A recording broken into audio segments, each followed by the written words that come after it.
So this is the first time I'm recording myself in audio. I've been doing a whole lot of time lapses before. Um, I just wanted to do kind of an alien dancer. Wasn't too sure what I was doing at first, as usual. Um, I started from a sphere. I don't like to reuse models, existing models, when I'm doing concepts because you tend to to cut corners and not to really um, be very creative. And restarting anatomy, even alien anatomy or fantasy anatomy, is always good for practice. In production environment, I wouldn't restart something from scratch, not from a sphere, but into a concept. It's actually something I do all the time. So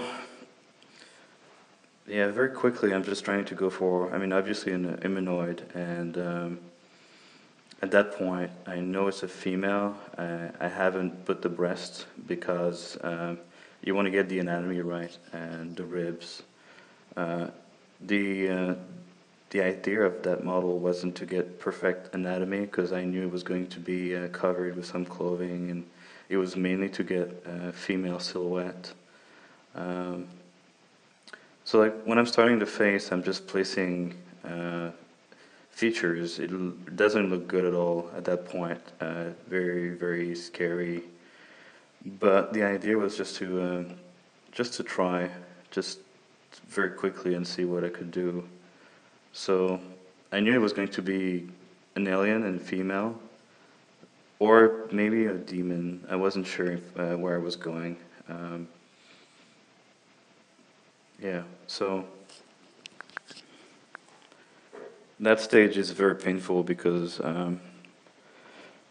it doesn't look very good, and it's quite depressing because you're doing something and the result is not what you want. So you have to keep on going until you pass the point where you feel that you're getting closer. There's always a stage when I start from scratch, from a sphere, that I feel is very, very ugly, and all of a sudden there's a stage like right here, right now, where it's just getting more where I want to go. And for the face, it's not quite where I want to go. I'm trying different things at that point. Uh, those weren't supposed to be hair. They were supposed to be reminiscent of something that looked like hair, but I decided to remove them. You're going to see the process when I do concept. I try different things, and very often I'm going to erase it or change it because after a while I don't think it's looking very good. So like the things on the side is almost like tentacles on the side, and I wasn't sure if they were going to be tentacles or remnant of something from that race, um, or just muscles that are a little more prominent than the humans. Um, yeah, eventually doing the breasts, I have tendency to maybe go a little too big. I'm trying to keep like a size that would be large, but not that large. So there you go. You have some horns I was trying to pull, and one thing that I do all the time at that stage is use Dynamesh all the time.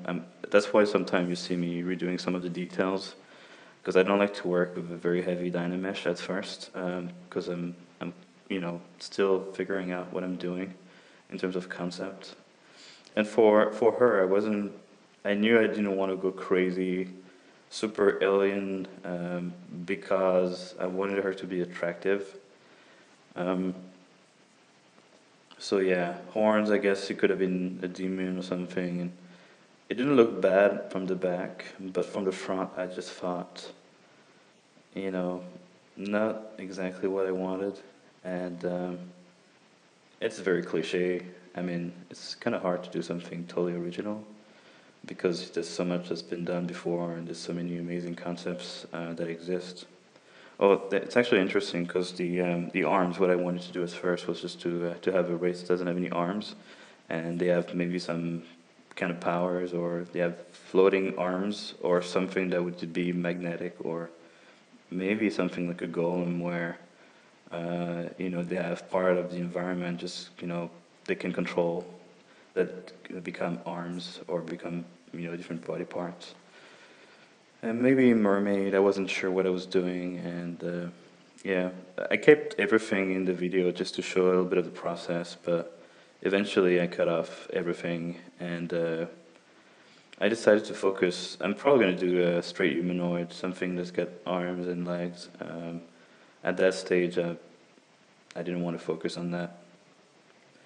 So at one point, yeah, I put the eyes in. I mean, sculpting without the spheres for the eyes is just becoming very tedious because at one point you want to have something as a reference, and you want also to sculpt the eyes, and you need to have, you know, some life into the character. So eyes are very important, and quite often what I do is I close the eyes of the character before starting to do anything else. In this case, I actually did the eyes open almost right away, but I'm obviously reworking proportions, and oh, there you go. I cut off the horns, and I decided to go for something that's, I'm not sure what it is. Probably some glands or something that's just, you know, very organic. It's not horns. It's something. I haven't figured it out, but it's probably something she needs to survive. I mean, she's got a nose, a nostril, but she's got those little things on the neck where I assume she could be breathing with it, or it could be some functions. Not quite sure at that stage, and I don't think it's very relevant to know exactly what her anatomy, you know, why everything is the way it is. Even the back, I mean, it's a little weird. I was imagining that, there could be some function for what happened in the back. I don't want to go into detail because everything tend to look like, sexual things when you start to have symmetry in the middle of a character. So I won't go in detail. Yeah, well, there. It's actually quite irrelevant to do the nipples at that point because I knew that eventually the character would have them covered, like exactly like that. So one thing I do for the clothing, I knew I wanted to have something maybe ceremonial. So it's kind of a sci-fi character, but to have something that feels like she's got some ceremonial dancer clothing, and or not ceremonial. It could be just an exotic dancer. I don't know what she is. She could be the equivalent of you know any kind of dancer in any sci-fi. So I guess you have some ideas coming to mind, like the Twi'leks in Star Wars, or any races. In Star Trek, that the green aliens. I'm sorry for the guys that are fans of the series. I don't know them by heart, so could look it up. But if you know the names, good for you. So one technique I use all the time for clothing is masking areas and not extruding it, but extracting it as a feature that I use all the time. The interesting thing is I know like the part, the overall part I want to have, but what you see is, for example, I'm using the clay tubes, and I'm basically pushing some material in and pushing it out, so it feels like there's holes, but it's basically the body that's underneath. So it allows me to be able to go with very intricate design without having to plan the actual holes, or just to create actual holes. That way, if I don't like something, instead of restarting or changing, or at that stage, I don't use Dynamesh because I'm stretching, but I don't want to lose any of the detail, and I know pretty much what I want. I've got those clothings that are somewhat reminiscent of a piece that I did not too long ago. It's called the the wood sprite.